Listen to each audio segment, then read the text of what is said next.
और चलिए अब देखते हैं 24 मिनट में 24 खबरें।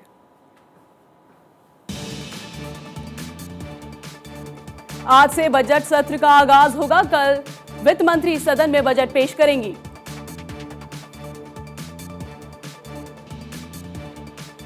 बजट सत्र की शुरुआत से एक दिन पहले सोमवार को केंद्र सरकार ने सर्वदलीय बैठक बुलाई। संसदीय कार्य मंत्री प्रहलाद जोशी ने संसद की कार्रवाई का सुचारू संचालन सुनिश्चित करने के लिए ये बैठक बुलाई। बताया गया है कि बैठक में राष्ट्रवादी कांग्रेस पार्टी, टीएमसी समेत कई दल शामिल हुए। हालांकि कांग्रेस का कोई भी नेता बैठक के लिए नहीं पहुंचा। संसद के हर सत्र से पहले इस तरह की बैठक आयोजित होती रही है। बैठक में विपक्षी दल उन मुद्दों को रख सकते हैं जिन पर वो इस सत्र में चर्चा चाहते हैं। केंद्रीय संसदीय कार्य मंत्री प्रहलाद जोशी ने कहा, बैठक अच्छी रही। हम सदन को बेहतर ढंग से चलाने के लिए विपक्ष का सहयोग चाहते हैं। आज इसके लिए हमने ऑल पार्टी मीटिंग बुलाया था। अच्छे माहौल में चर्चा हुआ है and I seek the cooperation of all the opposition and since government is ready for any discussion. Haryana के मुख्यमंत्री मनोहर लाल खट्टर ने प्री बजट बैठक के बाद कहा कि केंद्र के बजट के बाद हरियाणा का बजट पेश किया जाएगा। उन्होंने कहा कि निर्यात बढ़ाने वाले उद्योगों पर सरकार का फोकस रहेगा। रोजगार और इंफ्रास्ट्रक्चर बढ़ाने में उद्योगों का सरकार को सहयोग मिलता है। उन्होंने कहा कि औद्योगिक इकाइयों में हमें बहुत से सुझाव हासिल हुए हैं और इनमें वैट और सी फॉर्म से जुड़े हुए विषय भी शामिल हैं। यहाँ पर मनोहर लाल खट्टर ये कहते हुए कि केंद्रीय बजट के बाद हरियाणा का बजट पेश किया जाएगा और जो भी समस्याएं रोजगार को लेकर आती हैं या फिर कारोबारियों को लेकर है, उन पर भी चर्चा की जाएगी। अभी तो कंसल्टेशन जो शुरू हुई है, इस कंसल्टेशन के बाद ही एक लगभग 7 दिन के 8 दिन के बाद जब ये बजट तैयार करने की जब एक स्थिति बनेगी, उसी से हम कह पाएंगे कि इस चीज़ की ज़्यादा सुझाव आए हैं, ज़्यादा डिमांड आई है और हमें भी स्टेट इंटरेस्ट में ज़्यादा जो फोकस करना है, ये टीम बैठ करके विचार करेगी और एक 7 दिन के बाद ही आपको बता पाएंगे। और बिहार की राजनीति में एक बार फिर से तूफान आने वाला है। इस बार तूफान उठने की उम्मीद नीतीश कुमार की पार्टी से है। पार्टी के संसदीय बोर्ड के अध्यक्ष आज एक बड़ा राजनीतिक खुलासा करने वाले हैं। इस बाबत उन्होंने पटना में दोपहर 12 बजे प्रेस कॉन्फ्रेंस बुलाई है। माना जा रहा है कि इस प्रेस कॉन्फ्रेंस में वो जेडीयू से अलग होने का ऐलान कर सकते हैं। बता दें कि इससे पहले जेडीयू की प्रदेश अध्यक्ष उमेश कुशवाहा ने उपेंद्र कुशवाहा से इस्तीफा देने की मांग की थी। वहीं इससे पहले उपेंद्र कुशवाहा ने नीतीश कुमार पर हमला बोलते हुए कहा था कि वो कुछ खास सलाहकारों से घिरे हुए हैं। इसके साथ ही उन्होंने कहा था कि वो पार्टी छोड़कर कहीं नहीं जाने वाले हैं और पार्टी को बचाने की अंतिम लड़ाई लड़ेंगे। इन सबके बीच बिहार में उपेंद्र कुशवाहा के काफिले पर हमला हुआ है। जब कुशवाहा बक्सर से पटना वापस जा रहे थे, कुछ लोगों ने उनके काफिले पर पत्थर फेंकना शुरू कर दिया। वो तो इस हादसे में बच गए, लेकिन काफिले पर हुए हमले से बिहार की राजनीति में सियासी उबाल आ गया है। उपेंद्र कुशवाहा ने ट्वीट कर लिखा कि अभी भोजपुर जिले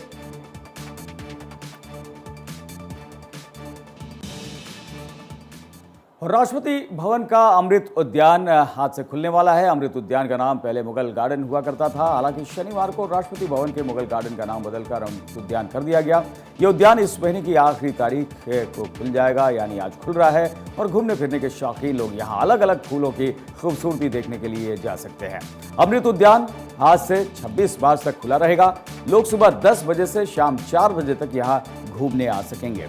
28 मार्च से 31 मार्च तक अमृत उद्यान खास वर्ग के लिए खोला जाएगा। किसानों के लिए ये उद्यान 28 मार्च को खुलेगा, जबकि दिव्यांगों के लिए 29 मार्च को और डिफेंस फोर्स, पैरामिलिट्री फोर्सेस और पुलिस कर्मियों के लिए 30 मार्च को खोला जाएगा। आदिवासी महिलाओं के स्वयं सहायता समूहों समेत महिलाओं के लिए 31 मार्च को अमृत उद्यान खुलेगा।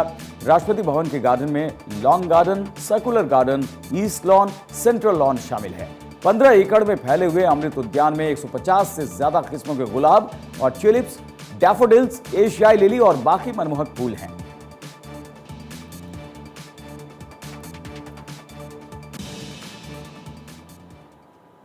बीबीसी डॉक्यूमेंट्री की स्क्रीनिंग पर रोक का मामला सुप्रीम कोर्ट पहुंच गया है। अब इस मामले में केंद्रीय कानून मंत्री किरेन रिजिजू ने ट्वीट किया है। उन्होंने पूछा, झूठा प्रचार कब तक चल सकता है? इस मामले में देश की सुप्रीम कोर्ट ने फैसला दिया और अलग कर दिया गया है, लेकिन ऐसे लोगों का मकसद क्या है, उनका उद्देश्य क्या है, देश का सुप्रीम कोर्ट सर्वोच्च है या फिर बीबीसी? भारत इस मानसिकता से बहुत आगे निकल चुका है। इससे पहले एक अन्य ट्वीट में रिजिजू ने कहा था कि इस तरह वो सुप्रीम कोर्ट का कीमती समय बर्बाद करते हैं, जहां हजारों आम नागरिक न्याय के लिए तारीखों की प्रतीक्षा कर रहे हैं। आपको बता दें कि बीबीसी की डॉक्यूमेंट्री पर रोक लगाने के खिलाफ सुप्रीम कोर्ट में 3 याचिकाएं दाखिल की गई हैं। इन याचिकाओं में केंद्र द्वारा बीबीसी डॉक्यूमेंट्री की स्क्रीनिंग पर प्रतिबंध लगाने के फैसले को चुनौती दी गई है। एमएल शर्मा द्वारा दाखिल याचिका में सरकार के फैसले को मनमाना, दुर्भाग्यपूर्ण और असंवैधानिक बताया गया है। कोर्ट से डॉक्यूमेंट्री के कंटेंट की जांच की मांग की गई है। साथ ही दंगों के लिए जिम्मेदार व्यक्तियों के खिलाफ भी जांच की मांग की गई है।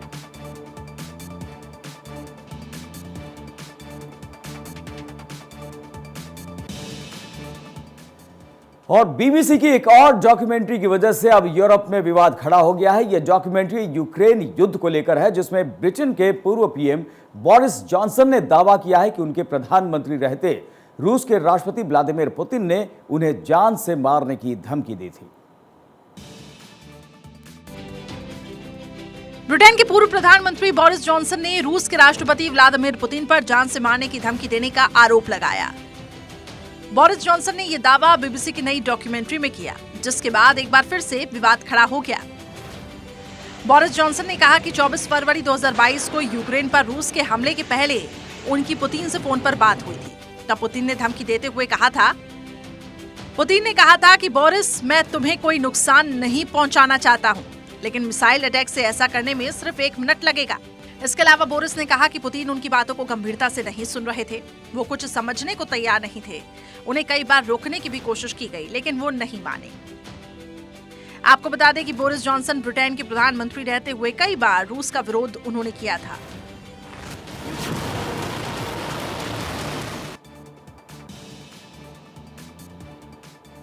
और अब आपको एक ऐसी तस्वीर दिखाते हैं जो अपने आप में अनोखी है, क्योंकि सियासत से जुड़े लोगों की ऐसी तस्वीरें बहुत ही कम आती है। कश्मीर में भारत जोड़ो यात्रा के दौरान राहुल, प्रियंका ये दोनों ही बर्फबारी के बीच मस्ती करते दिखे। बर्फबारी के बीच सभी के चेहरे खिल उठे, एक दूसरे पर बर्फ के गोले फेंके, मौसम का जमकर लुत्फ उठाया।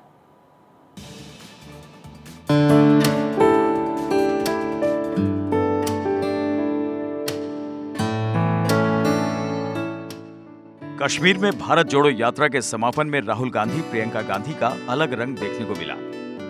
श्रीनगर में भारत जोड़ो यात्रा के अंतिम दिन भारी बर्फबारी हो रही थी। इसे देखकर राहुल गांधी और प्रियंका गांधी के चेहरे खिल उठे। उन्होंने एक दूसरे पर बर्फ के गोले फेंके। इसके अलावा दूसरे पदयात्रियों ने भी बर्फबारी का जमकर लुत्फ उठाया। बर्फबारी के बीच कार्यकर्ताओं में गजब का उत्साह देखने को मिला। श्रीनगर समेत अन्य जगहों पर भारी बारिश और बर्फबारी के बाद यातायात प्रभावित हुआ है।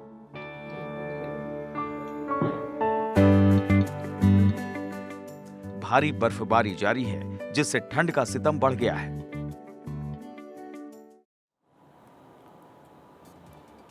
मंदिर परिसर में घुसने पर एक दलित लड़के को गालियां देना डीएमके नेता डी मणिकाम को भारी पड़ गया है। डीएमके ने उन्हें सस्पेंड कर दिया है। डीएमके जनरल सेक्रेटरी दुरैमुरुगन ने एक बयान जारी करके ये जानकारी दी है। तमिलनाडु के सलेम साउथ जिले में डीएमके नेता डी मणिकाम ने एक दलित लड़के को केवल इसलिए गालियां दी थी क्योंकि वो लड़का सलेम कंथमपट्टी के मंदिर परिसर में प्रवेश उसने की कोशिश कर रहा था। जबकि ये मामला और जब सामने आया तो डीएमके पार्टी ने नेताजी को सस्पेंड करने में ही भलाई समझी, क्योंकि ये मुद्दा अगर तूल पकड़ता तो पार्टी की छवि को काफी नुकसान पहुंचता। आखिर किसी व्यक्ति को उसकी जाति को ध्यान में रखते हुए मंदिर में घुसने से कैसे रोका जा सकता है? और इस बीच बीजेपी के प्रदेश अध्यक्ष के अन्नामलाई ने वायरल वीडियो पोस्ट करते हुए डीएमके पर निशाना साधा है। उन्होंने ट्वीट में लिखा कि डीएमके के एक सांसद को मंदिर के विध्वंस पर गर्व करते देखा गया था और हम आज तमिलनाडु के सलेम जिले में एक डीएमके जिला पदाधिकारी को एससी समुदाय के भाइयों और बहनों को रोकते हुए देखते हैं।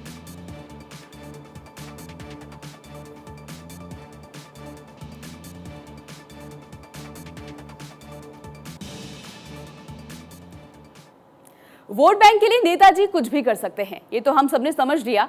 ऐसे ही एक नेता है टीआर बालू। इन दिनों डीएमके नेता टीआर बालू का एक वीडियो जमकर वायरल हो रहा है, देखिए।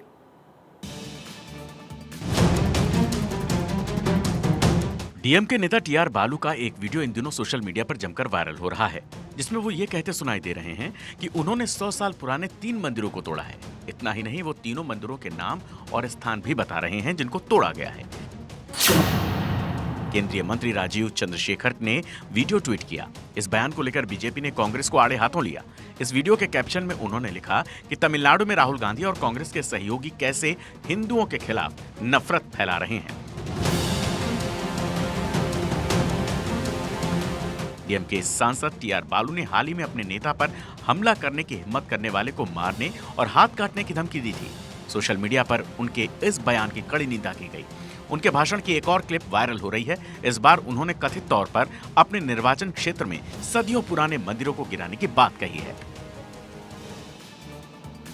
इधर आसाराम को गांधीनगर की एक अदालत से भी बड़ा झटका लगा है। गांधीनगर की अदालत ने महिला शिष्या से दुष्कर्म मामले में आसाराम बापू को दोषी करार दिया है। यह मामला 2013 में दर्ज किया गया था। गांधीनगर की कोर्ट आज सजा का ऐलान करने वाली है। 6 अक्टूबर 2013 को आसाराम समेत कुल 7 आरोपियों के खिलाफ अपराध दर्ज किया गया था। वहीं यह घटना साल 2001 की गुरु पूर्णिमा के दिन हुई थी। इस मामले में मुख्य आरोपी आसाराम, भारतीबेन, लक्ष्मीबेन, निर्मला लालवानी उर्फ ढेल, मीरा कलवानी, ध्रुव बलानी, जसवंतीबेन चौधरी शामिल हैं, जिसमें सबूत न मिलने के चलते आसाराम को छोड़कर 6 आरोपियों को बरी कर दिया गया है। इसमें आसाराम की पत्नी और बेटी भी शामिल हैं, जबकि आसाराम जोधपुर की सेंट्रल जेल में बंद है। साल 2013 में सूरत की 2 बहनों ने नारायण साईं और उनके पिता आसाराम के खिलाफ रेप की शिकायत दर्ज कराई थी। पुलिस को दी शिकायत में पीड़िता ने बताया था कि नारायण साईं ने साल 2002 से 2005 के बीच उसके साथ कई बार रेप की वारदात को अंजाम दिया था। लड़की ने बताया कि जब वो सूरत में आसाराम के आश्रम में रह रही थी, तब उसके साथ रेप हुआ था।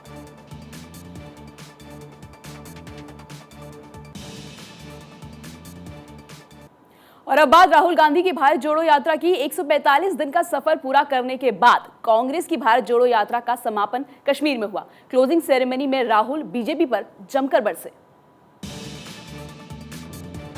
कन्याकुमारी से शुरू हुई कांग्रेस की भारत जोड़ो यात्रा कश्मीर में खत्म हुई। 145 दिन में राहुल गांधी ने 3570 किलोमीटर का सफर तय किया। श्रीनगर में भारी बर्फबारी के बीच राहुल ने तिरंगा फहराया। 7 सितंबर 2022 से यात्रा शुरू हुई थी और आज श्रीनगर के शेर कश्मीर क्रिकेट स्टेडियम में औपचारिक तौर पर समापन हुआ। राहुल ने क्लोजिंग सेरेमनी के दौरान 35 मिनट लंबी स्पीच दी। मैं हिंसा को समझता हूँ। मैंने हिंसा सही है। जो हिंसा नहीं सहता है, जिसने हिंसा नहीं देखी है, उसे ये बात समझ नहीं आएगी। श्रीनगर में सुबह से भारी बर्फबारी हुई। इसके बाद भी कार्यकर्ताओं का उत्साह कम नहीं हुआ। सुबह से कार्यालयों के बाहर कार्यकर्ताओं की भारी भीड़ देखी गई। हाल के दिनों में रामचरितमानस का अपमान करना मानो रिवाज बन गया हो। पहले बिहार में रामचरितमानस का अपमान किया गया और अब यूपी में भी मानस पर महाभारत जारी है। सियासत का संग्राम छिड़ा हुआ है।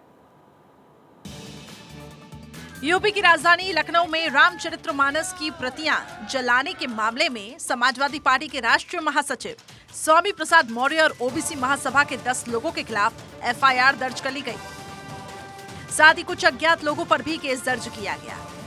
उधर दूसरी ओर एसपी की नई कार्यकारिणी में स्वामी प्रसाद मौर्य को महासचिव बनाए जाने की घोषणा की प्रतिक्रिया रामनगरी अयोध्या में देखने को मिली। हनुमानगढ़ी से जुड़े महंत राजूदास ने इस फैसले पर कड़ी आपत्ति जताई। स्वामी प्रसाद का सिर काटने वाले को 21 लाख रुपए का इनाम देने का ऐलान भी किया। स्वामी प्रसाद मौर्य का जो भी सर तन से जुदा करेगा, उसको राजूदास 21 लाख का इनाम देंगे। दरअसल एसपी के राष्ट्रीय महासचिव और एमएलसी स्वामी प्रसाद मौर्य ने रामचरितमानस की चौपाइयों को लेकर सवाल किए थे। उन्हीं के बयान के बाद लखनऊ में धार्मिक ग्रंथ की प्रतियां जलाकर विरोध प्रदर्शन किया गया। महाराष्ट्र में सीएम योगी आदित्यनाथ ने एक जनसभा को संबोधित करते हुए अवैध धर्मांतरण पर जमकर निशाना साधा है। सीएम योगी ने कहा, जो लोग अवैध धर्मांतरण के साथ भारत को कमजोर करने का काम कर रहे हैं, वो ये जान ले कि उनकी मंशा कभी भी सफल नहीं होने वाली है। वहीं योगी आदित्यनाथ ने यह भी कहा कि हम सभी को सनातन धर्म पर गौरव की अनुभूति करनी चाहिए। उन्होंने कहा कि जो लोग अवैध धर्मांतरण के माध्यम से राष्ट्र को खराब करने की मंशा के साथ भारत के अंदर कार्य करना चाहते हैं, उनकी मंशा कभी सफल नहीं होने वाली। योगी ने देश में हो रहे अवैध धर्मांतरण को निशाने पर लेते हुए कहा कि जो लोग अवैध धर्मांतरण के माध्यम से राष्ट्र की छवि खराब करने की मंशा के साथ भारत के अंदर कार्य करना चाहते हैं, उनकी मंशा कभी भी सफल नहीं होने वाली है। अब जागृत समाज पर सवाल उठ रहा है। जागरण के सानिध्य में रह करके सनातन धर्म के मूल्यों और आदर्शों का पालन करते हुए, अपने पूज्य संतों का सानिध्य लेते हुए, उनका मार्गदर्शन लेते हुए अगर हम मिलकर के कार्य करेंगे तो हमारी एकता के माध्यम से कोई हमारी। तो इधर मेरठ में धर्मांतरण के दबाव में युवक की खुदकुशी का मामला सामने आया है। आरोप है कि लड़के ने मुस्लिम लड़की से लव मैरिज की थी।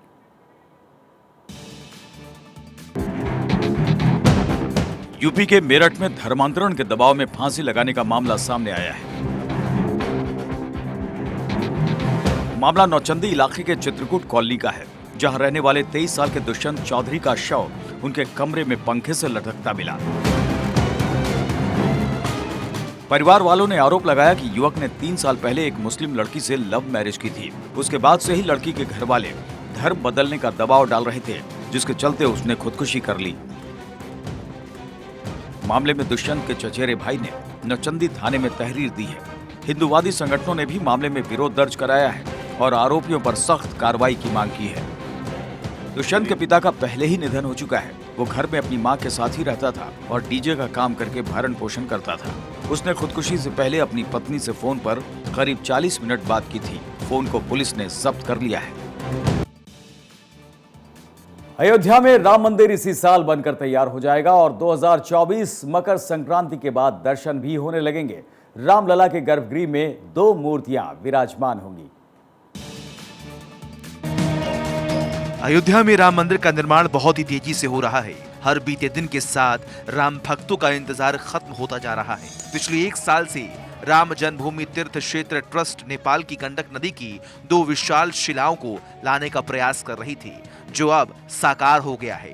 पोखरा से भी 85 किलोमीटर ऊंचाई से नदी के तट से लाया गया है। अयोध्या के साधु संत नेपाल से आ रही शालिग्राम शिला के अयोध्या पहुंचने को लेकर बेहद खुश दिखाई दे रही हैं। अब जो विचार में आया है ट्रस्ट के, उसने सोचा है कि हम उसी शालिग्राम की पत्थर से जो भगवान की मूर्ति है जो विराजमान होगी भव्य मंदिर में, उसी से मूर्ति बनाई जाए। वहीं देश भर में राम भक्त श्रद्धालु अयोध्या पहुंचकर राम मंदिर निर्माण कार्य को अपनी आंखों से देख रहे हैं। श्रद्धालुओं ने भी तेजी से मंदिर निर्माण को लेकर खुशी जाहिर की है। और खबर यूपी के बांदा से, जहां पर छेड़छाड़ के आरोपी के घर पर बाबा का बुलडोजर चला। इस दौरान ग्रामीणों की भीड़ जुट गई थी। सीएम योगी का संदेश साफ है कि या तो अपराधी यूपी छोड़ दे या फिर अपराध।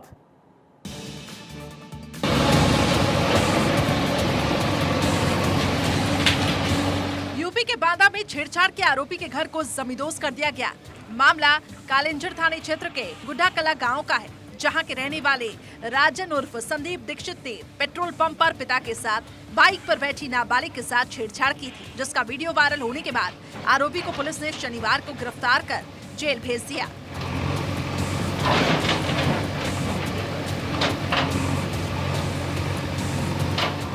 जेल भेजने के बाद पुलिस के साथ प्रशासन की टीम आरोपी के घर पहुंची और अवैध निर्माण को गिरा दिया। बुलडोजर लेकर पहुंची टीम को देख आरोपी के पिता ने घर न तोड़ने की गुहार लगाई। इस दौरान मौके पर भारी भीड़ भी इकट्ठा हुई थी। एसपी अभिनंदन ने बताया कि मिशन शक्ति अभियान के तहत कार्रवाई की गई। आरोपी के खिलाफ गुंडा एक्ट और जिला बदर की कार्रवाई होगी।